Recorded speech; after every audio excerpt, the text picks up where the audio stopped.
Donald Trump's wealth has taken a heavy blow, with $500 million wiped off the president's fortune this year. The 71-year-old crashed from 544th richest on the Forbes billionaire list to 766th, leaving him with just $4 billion in assets. It's a far cry from Jeff Bezos's $160 billion fortune. The Amazon boss is now the richest person on the planet, sailing past Bill Gates, who lost the top ranking for only the sixth time since 1995.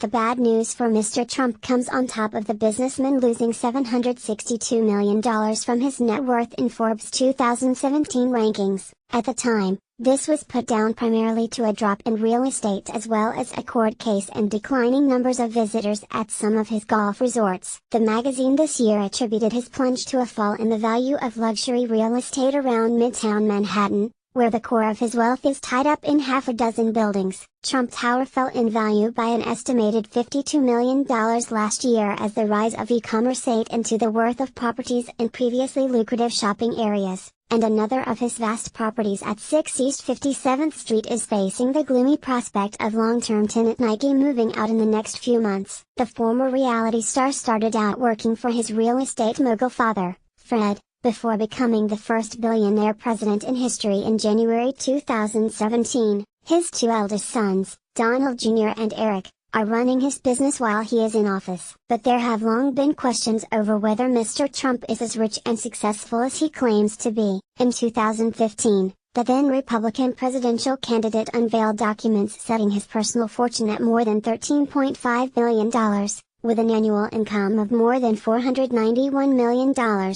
The businessman filed a financial disclosure with federal regulators but did not release the form publicly, and there was little information available on how he had calculated the figure. Mr. Trump, for example, valued his personal brand and marketing deals at $4.4 billion when he announced his candidacy, while Forbes valued his brand at just $169 million.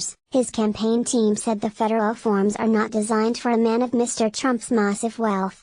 Among his sources of income were $290 million in payments from NBC related to his TV show, The Apprentice. The $13.5 billion figure he cited was up nearly 15% on the previous year, apparently making him the wealthiest person to run for president. The sum surpassed previous rich candidates including business magnate Ross Perot, heir Steve Forbes and private equity investor Mitt Romney, the 2012 GOP nominee.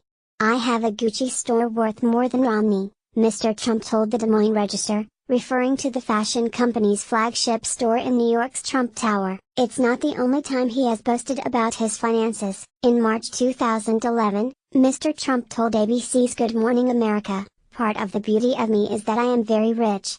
That same month, he announced on Fox and Friends, "I dealt with former Libyan leader Muammar Gaddafi. I rented him a piece of land. He paid me more for one night than the land was worth for 2 years, and then I didn't let him use the land. That's what we should be doing. I don't want to use the word screwed, but I screwed him. That's what we should be doing." The president does not appreciate suggestions he may not be as ludicrously wealthy as he claims. In 2009, he sued author Timothy O'Brien for defamation after O'Brien wrote that Mr. Trump's net worth might be as low as $203 million. The business mogul lost the lawsuit in an appeal. The appeals panel noted that Mr. Trump has confessed that his public disclosures of his wealth depended partly on his mood. "Even my own feelings affect my value to myself," he said.